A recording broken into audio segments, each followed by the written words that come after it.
everybody. Welcome to the National Real Estate Post. Frank Ray here once again with Kimber White, president of the National Association of Mortgage Brokers. How are you, Kimber? Good. How are you? Oh, I'm friggin' fabulous. If I was any better, there'd have to be 11 of me. You know? That's good. Hey, before we get started, just remind everybody, look, guys, for my mortgage originators out there, if you have not tapped into Carl White's Freedom Club and his coaching program, if you haven't really taken a look at this, you really need to. His whole program is really circling around freedom, man. Like, you know, being able to run an actual business and you have some freedom in your life and having a team work everything for you. To get started, you can check out his checklist that he has, a loan file checklist, extremely comprehensive. You can see the banner on your screen right here, the image on your screen. If you look down below the video, you can click that. You can get it for free. But that's just a little sampling of what he's got going on. He's got the most amazing coaching program I've ever seen in my life. He has got everything covered, soup to nuts. You have to engage with Carl White and get some freedom in your life. Want some freedom, Kimber? Yeah, work with him. I think I need to go talk to him. We talked about that earlier about how to get some freedom. Yeah. He's amazing. What he's doing for people is incredible. All right. Anyway, let's get started here. So it seems like you and I have been talking about nothing but appraisals lately. I know. It seems like it's been a hot topic, and we've been bombarded. We've been hit. We've been saying to by appraisers it's not happening. We aren't blaming appraisers, but seems like, as you just told me today, which I just saw this came up, that it's made it all the way up to the President of the United States now about these appraisers and housing and the issues. Yeah, that's right. I'm going to go ahead and share my screen so people can see what I'm talking about, what we're talking about here, guys. So I'll share my screen real quick. And here we are. I found this article. Now, this article was released on June 1. So you've got your perspective on how recent it is. And the title of this article, guys, is Biden Takes Aim at Appraisal Bias and Housing Disparities. And I won't go through everything, but I will. There's 2 points here that I'd like us to talk about, Kimber. The first one is reducing housing discrimination. And the other one is opening up affordable housing opportunities. And so let's touch on the first one, reducing housing discrimination. When you hear the word discrimination, to me, this is telling you this is a racial issue of, you know what I mean, or something along those lines, right? Would you agree with that? Yeah, I think when it says the Department of Housing will launch a first of its kind integrity interagency effort to address inequity in home appraisals and issue aggressive rules to curb bias in the home buying process.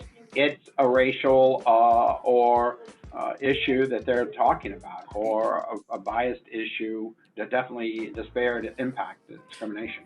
Right. So, I mean, we had brought this up, you know, like we'll just go back.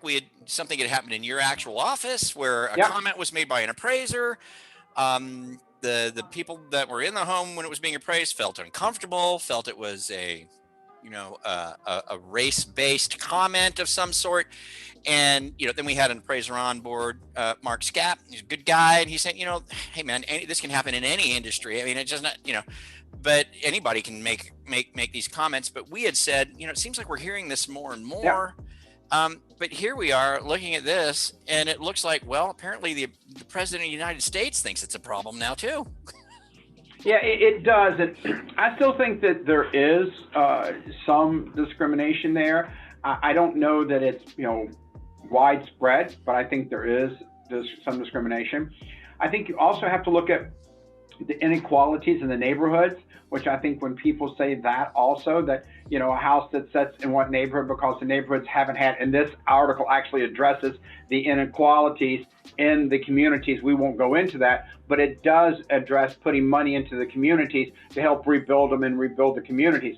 So I think a lot of the inequality that we see in neighborhoods and houses are also the communities and the gentrification that's not happened in those neighborhoods to where they have been locked into the bias for all of the years, which makes the value of a property in a certain demographic lower than it would be in another area. And again, this is also part of, I think, this whole package when we're looking at it, that Biden administration is talking about putting money into the new neighborhood homes tax credits to private investments to develop and rehab these areas.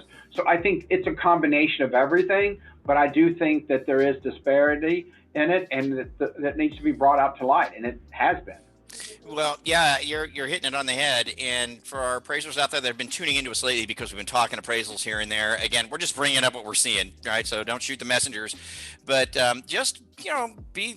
I don't know. I mean, maybe I'll get Mark on here again, but it says here that that they want to do an interagency effort to address inequity in home appraisals Yep. and issue aggressive rules to curb bias in the home buying process. So for all of our appraiser friends out there, no matter where you are in the appraisal, ladder, at the top of a AMC, or you're a newbie appraiser trying to learn the business, be prepared. It looks like the Biden administration has got their eyes on you, and something's going to go down. I don't know what. Kimber doesn't know what, but something's going to happen.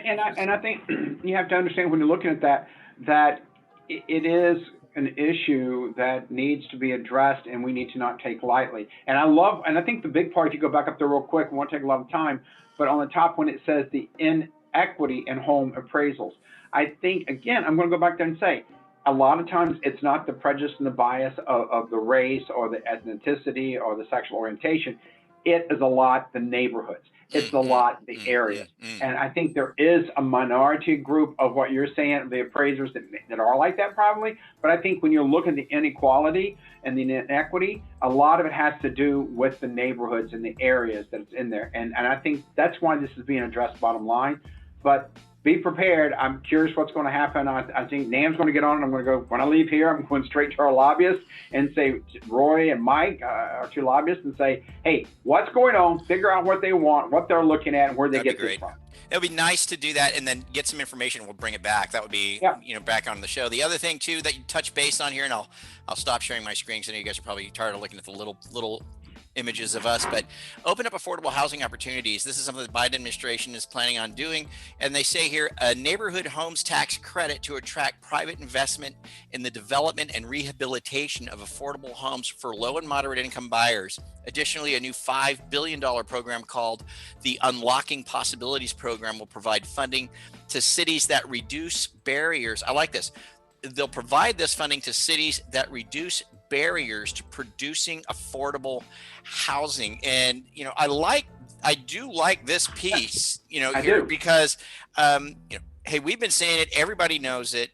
It seems like right now the administration is really heavy on hey, tax credits, 25,000 or 15,000 or whatever the case may be to buy a home, when the real underlying problem is, hey, I'd love to buy a home if I could find one, you know what I mean? Or if I could offer something like that I know is going to go through, you know what I mean? So really what it comes down to is more of an inventory problem that we're talking about. So it seems like this program or this initiative that they're talking about is really targeting finally, looking at trying to find a way to get some inventory, and more specifically, affordable inventory onto the market. Thoughts on that?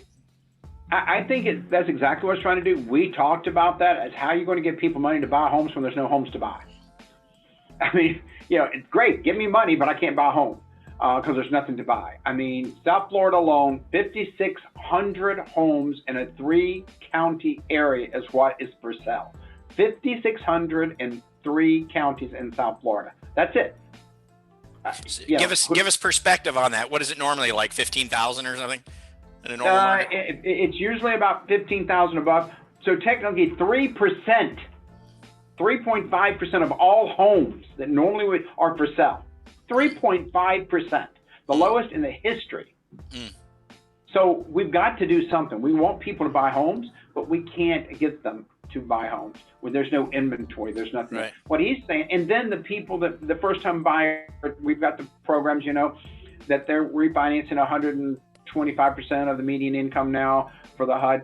The problem with those people purchasing too, there's no inventory in their price ranges. In South Florida, the average working class person, the average minority, is priced out of the housing market. So what ends up happening, they end up in neighborhoods that are not gentrified. They end up in their box and their block, which causes the discrimination, which causes the bias, because there's nothing they can move out of. They can't move up because it's not affordable. So this is to be able to put the money into where the people can afford the housing. It is all minorities that we're talking about. This has gotten to be an issue that has really become to light. And especially, I've said this before, and people don't like what I'm saying, since the pandemic, we have stripped people of their equity in their savings. We stripped people just back to work. You know, that is the sad part, and this is the way that we do that. I've always said throwing money at people doesn't work. I know a lot of people like it's great, but the first thing has got to be is you've got to get the inventory. You've got to get the affordable housing. You've got to make sure that people, and when I say affordable, I mean workforce housing, the average working class person. People seem to differentiate between affordable and workforce. I'm not talking about housing projects. I'm talking about workforce, average working class person that can go out there and do it. Because we also know where we are in the economy today, that the average person hasn't saved enough money. They've been stripped to get it. This now gives inventory out there and gives incentives for builders to build for these people for this income. Because the builder's building today without this incentive, why is he going to build when he can go over there and build to sell to me or you and make more money than he's selling for the average person? Now it's giving them incentive to keep their prices down, build and buy land, and build in neighborhoods to actually get people into homes. I find that to be really good news. So I'm really curious to see how this all develops. And I know at NAM, you guys always got your finger on the pulse of all this stuff. So as these things come to light and you get a little more details, I'm sure you'll come back to the show and fill us in. I'm actually going to take it off today, and we'll talk about it next week as to where we find out about it. Cool, man. Yeah, that'd be good to know. And for our appraiser friends out there, again, just, I know we're talking about appraisals a lot with we don't mean to. It just happens to be what's going on right now. But it looks like something's coming down the pipe. So, NAM's going to figure out what's going on with that too. Yep, so we'll figure it out. Keep you guys posted. Well, good stuff, Kimber. Appreciate you having that little conversation about this stuff. And I hope you guys found it interesting as well. I'm going to go ahead and put the link to the article down below as well, so you guys can read it and just kind of see what's going on. If it interests you, I hope it does, because I think it's important stuff. And I'll also put a NAM logo down below. You guys can get connected and join up with NAM. And leave us your comments down below. We'd love to hear your comments and see what you guys think about this. Forward, share, and subscribe. We'll catch you guys later here at the National Real Estate Post. Thanks, Kimber.